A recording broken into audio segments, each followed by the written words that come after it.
ओम दुर्वीरोवीथि भुज बड़दळनो प्रीत ग्रीवाणामुष्ठी गीता स्मितानो भावो जदुकुल कुमुद रण्यसं पूर्णचंद्र ग्राहो ग्रासाति भाषा विधुर करिपति स्तोत्रं तथां दधामि युष्माकं दीनबन्धु दलयतु दुरितं द्वारका सार्वभौम।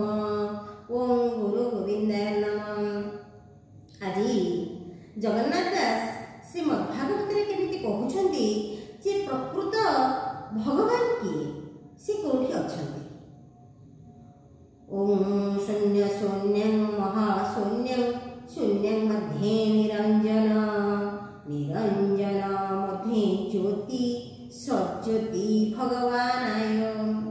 अर्थात जगन्नाथ दास एठी बुझेबा को कहउछन्ति जे जगत मुठा रूप्रकाश मोहिटी शून्य रूप्रकाश जगत मुठा रुक्षरीछि मोहि जगत मध्ये अछि त्रिदश भिन्न नोहे मोठु मोहित ससा गोरा घटु।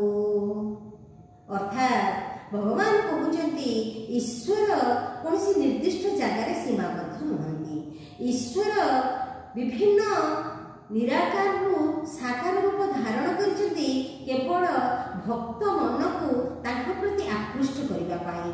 से दुर्गा हिचन्ति, से शिव हिचन्ति, से विष्णु हिचन्ति, से लक्ष्मी हिचन्ति, से काली हिचन्ति, से विभिन्न ग्राम देवती हिचन्ति, विभिन्न जगह ईश्वर हिचन्ति। किंतु ईश्वर सर्वत्र समभाव विराजमान करुचन्ति। से शून्य, से होचन्ति गोटे ज्योति, से होचन्ति गोटे शक्ति। से शक्ति ये समग्र चतुर्दश ब्रह्मांड सृष्टि हेछि। ये चतुर्दश ब्रह्मांड से शक्ति रे ही विलीन होइजिवो। तेणु शक्तिर क्षय नहीं कि शक्तिर वृद्धि नहीं। शक्ति नुआ हे तैयारी हुए नहीं कि शक्ति क्षय हो जाए नष्ट हो जाए नहीं। शक्ति केवल गोटे जगह अन्य जगह को विस्तृत हुए परिवर्तित हुए रूपांतरित हुए। तेणु भगवान होचन्ति ज्योति स्वरूप, से शक्ति स्वरूप। से ही ये चतुर्दश ब्रह्मांड ये त्रिदशर सृष्टिकर्ता सी सबुठी ज्योति भाव शक्ति भाव सर्वत्र पूरी रहिचन्ति, सबुठी समभाव अछन्ति।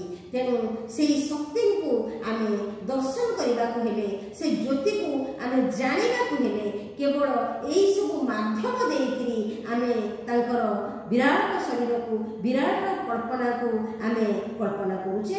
तेणु आमे से शक्ति स्वरूप, से ज्योति स्वरूप, से शून्य स्वरूप परम ब्रह्मंकर उपासना करिबा, तेबे जाई परमार्थ लीन हेबा, परमार्थ को पाइबा। जय जगन्नाथ।